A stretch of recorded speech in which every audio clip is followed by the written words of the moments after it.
Looking back, the 1980s feel like a simpler time.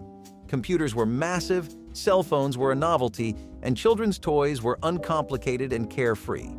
Let's go through some of the best toys from the 80s. Cabbage Patch Kids were a gift of Coleco Industries that came to American shelves in 1982, and these dolls even gave Barbie a run for their money, although for totally different reasons. These were cloth dolls with heads made of plastic, and they sold so much in literal bucket loads for the company that the brand set the sales record of the industry for 3 years. Pretty big mountain to climb for a doll, right? It's one of the most iconic doll franchises to ever grace the States, and it led to the Cabbage Patch brand having additional items like board games and even clothes for kids and babies.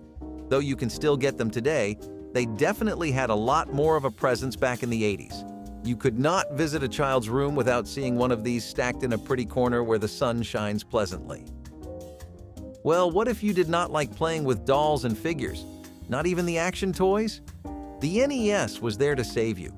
You were in luck as a kid because sweet innovation was taking place in the gaming industry, which was soon about to get 10 times more fun than it was.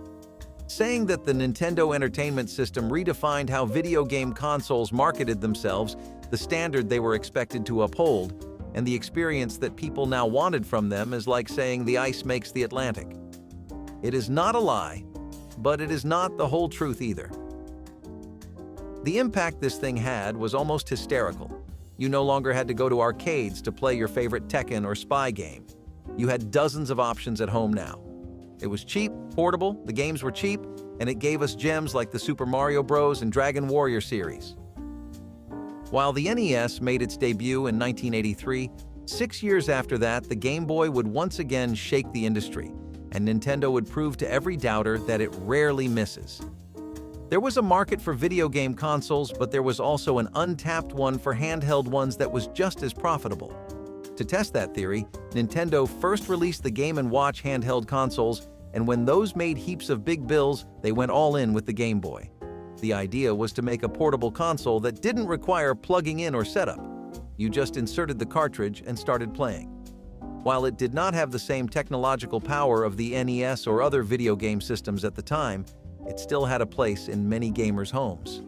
Playing your Game Boy on the bus, train, during school, under the covers, pretending to be asleep, these are the memories that 80s kids grew up with. Not everyone gets the same thrill out of video games, though, and a lot of kids preferred to keep it traditional with their pastimes at home with stuffed toys like pound puppies. Tonka made these in 1984, and since we just talked about such impressive leaps of progress in the gaming industry, you might be wondering why a kid would want stuffed toys of all things. Well, open your minds and eyes, or let the astounding figure of $1 billion in sales convince you to. By 2002, this line of plushies had crossed an actual billion, which is a phenomenal record if you really consider how big a billion is. We might be used to hearing the word thrown around nowadays, but it is like comparing Pluto to Jupiter. Apparently, plushies in basic colors with droopy eyes and big ears made young children quite obsessed, almost like comfort-addicted moths drawn to a flame. In this case, any nearby toy store. Stereoscopes were something that peaked in the 80s and are not an item you would hear much about today, but back in the day, having one, or in specific owning a 3D ViewMaster, was a real flex. These were special format scopes, and they came with master reels, these paper-thin discs that would have stereoscopic 3D pairs and a decent amount of them. Essentially, the pairs were just color photos on film, but they clicked with people of all ages. It was not uncommon to hear that a parent got busy with one of these when their child was off at school, which, to be fair, is how Sawyer intended it to be. By the way, that's the company that made these nifty little scopes.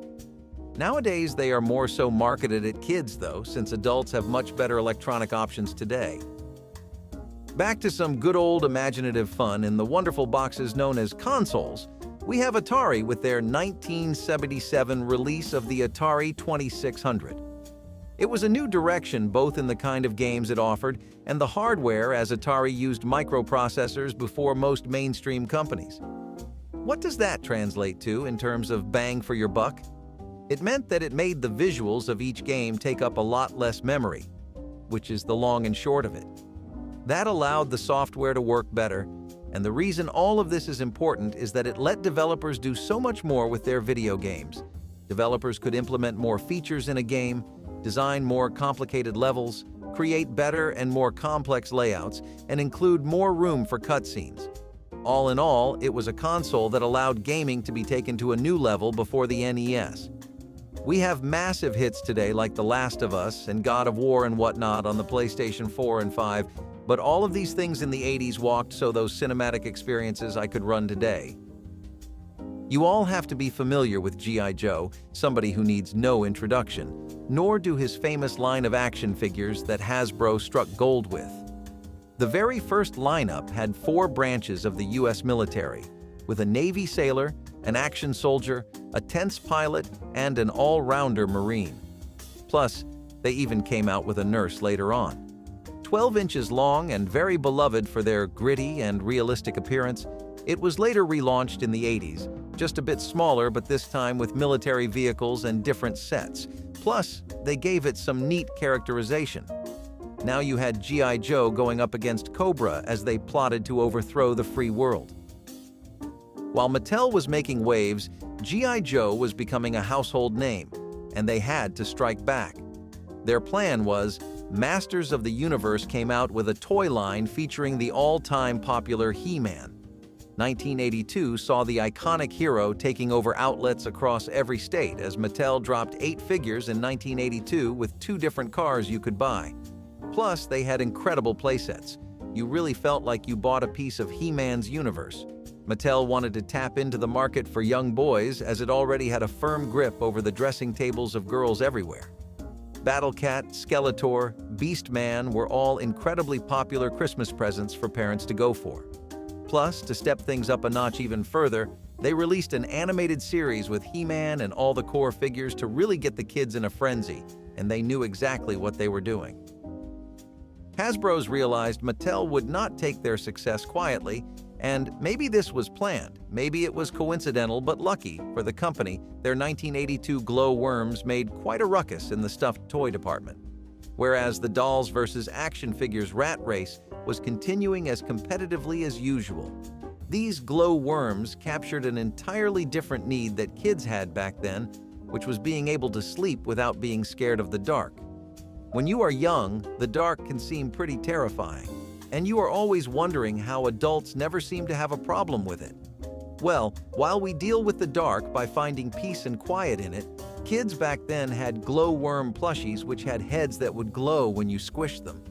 It really made for a comfort toy to hold on to at night. So far, we have had a lot of distraction-based fun like toys you can fiddle with and games you can lose yourself in. But what about educational fun like the kind Speak and Spell used to give? Texas Instruments first used a speech synthesizer to mimic human speech, which towards the end of the 70s felt like a big deal. Kids could play around with the keyboard and insert different cartridges, and throughout the 80s a lot of kids really got a firm grasp on the English language, all because of this toy. It dominated that decade despite getting discontinued in '92, a milestone like no other really. All because this was one of the first forms of electronic handheld devices we had. You gotta start somewhere to visualize all the potential wonders that could be crafted, right? This was the starting point for a lot of future devices and the cartridge system overall. If lighting up like a bulb can sell millions of stuffed toys, having cute animals painted in all sorts of funky colors might be worth a shot, or at least such was the thought process behind Care Bears. First painted by Elena Kucharik in 1981 as little decorations on greeting cards, they were turned into a whole franchise with the release of the Care Bears in The Land Without Feelings, which was a 1983 release. So in 2 years, they set up an entire marketable scheme. Pretty clever, wouldn't you say? The company behind these bears was the American Greetings Corporation, and they put some fine detail into these. Each Care Bear was its own unique shade on the spectrum. Then they went out and came up with the Care Bear cousins with famous names like Braveheart Lion and Brightheart Raccoon, certainly must-haves for any aspiring young collector. Have you ever met someone who loves guessing games a bit too much? They would have probably loved Trivial Pursuit, a board game that tested your skills in trivia and quick thinking. With questions from popular culture all over the world, Players would move pieces on a board, and where they would land would decide the question's subject. There were cards with 6 categories, and you could easily lose a good game if you landed on history when you were really prepared for science. If you got one right, glory be to you. Your turn would continue and you would get one of 6 wedges, though you needed all of them to win the game. Ever since it came out in '81, they now have new versions which have trivia from things like Lord of the Rings and Star Wars for the younger generation. The Topps Company were responsible for the Cabbage Patch Kids dolls, but they also made Cabbage Pail Kids, which were these trading cards that came equipped with Garbage Pail Kid characters. They kind of banked on dark humor, as each character would have some kind of series of unfortunate events happening to them, or a terrible death with appropriate puns on the card. Some were a bit on the nose though, like Blasted Billy, which, as you can probably guess, died in an explosion. The artwork on the cards would usually stay the same, but the characters would always change around, and collecting them was not too bad for an afternoon hangout as your friend came over after class. Trading was the purpose, and some kids really got passionate about building their collection of these, though that was all 40 years ago now. Micro Machines were Galoob's take on component-style playsets, and they had cars, trains, boats, and even fun in the sky with airplanes and helicopters. Not your cup of tea? Try a tank, boat, or motorcycle instead. One of their most popular lines were the Tough Tracks series, which had monster trucks which, as you can imagine, kids went wild for. Gravedigger trucks were especially doing very well for the company, and they banked on the popularity of up-and-coming film franchises like Star Trek and Star Wars with limited-themed models too. You even had Power Ranger vehicles, which was definitely a collectible any passionate Ranger fan wanted to have. Maybe you were not that into fantastical make-believe with superpowers and wanted something more grounded. You could have G.I. Joe cars and live up all your military dreams. They had so many options for so many kids that it is a wonder the brand ever went out of style, but almost half a decade is certainly a long time. Now here is something that really gets kids pumped up. ATVs, especially Mattel's very famous Power Wheels, which let kids drive around the backyard or neighborhood in all kinds of stylish rides. Designed for kids 5 and above, plus coming fully facilitated with 12-voltage rechargeable batteries, a sturdy build, and a lockout feature that parents could use for a layer of safety. These were the ultimate gift to get for your child. Plus, it really did impart some kind of basic understanding of driving into children, and their most popular one had to be the Jurassic World Dino Damage Wrangler or the Dune Racer. Personally, we thought the Racer was much more stylish. Want to pair up your ATV with something to be busy with indoors too? GoBots were there for you in several different colors and versions. Tonka made these in 1983, and they were pretty much like the Transformers that Hasbro made. You had the good Guardians and the bad Stinky Renegades, and each figure had its own name. All of this was only for the American market though, which makes us pretty lucky to have grown up with them. They were about 5 to 8 centimeters long, and these figures transformed into machines. Later releases even had aircrafts from World War II. Though their most popular figures were still the Nemesis Power Warrior and the Machine Robo line, which would have also gone great with their Gobotron Fortress playset had the company ever chosen to release that, much to the dismay of kids everywhere. While you would not see these today, they were pretty cool to have when you were a kid fresh off of a Transformers movie. Rainbow Brights were this multi-layered scheme by Mattel that came with the entire package deal. Movies, a feature-length film, a comic, an animated TV series with multiple seasons. All this means the potential for selling some serious toys was sky high, and Mattel has a very keen nose for money. Dolls and toys plus school supplies would hit the market in the mid-'80s, and later on, toys and towels plus cosmetics for children would be added too. Each doll line was from a different generation, and their Gen 1B dolls did particularly well in Latin American communities for some reason. Dolls like Twink and Starlight were like prizes to girls, and many of them still remember buying one for the first time. You use either rubber balls or steel ones, but how about one that does both? Koosh balls were just that, and they had these rubber strands erupting like sparks from a steel core. And when we mean erupting, we mean they had around 2,000 individual strands. These came in all kinds of color combos, and they actually were used in tennis practice to help kids develop muscle memory and motor skills, like hand-to-eye coordination.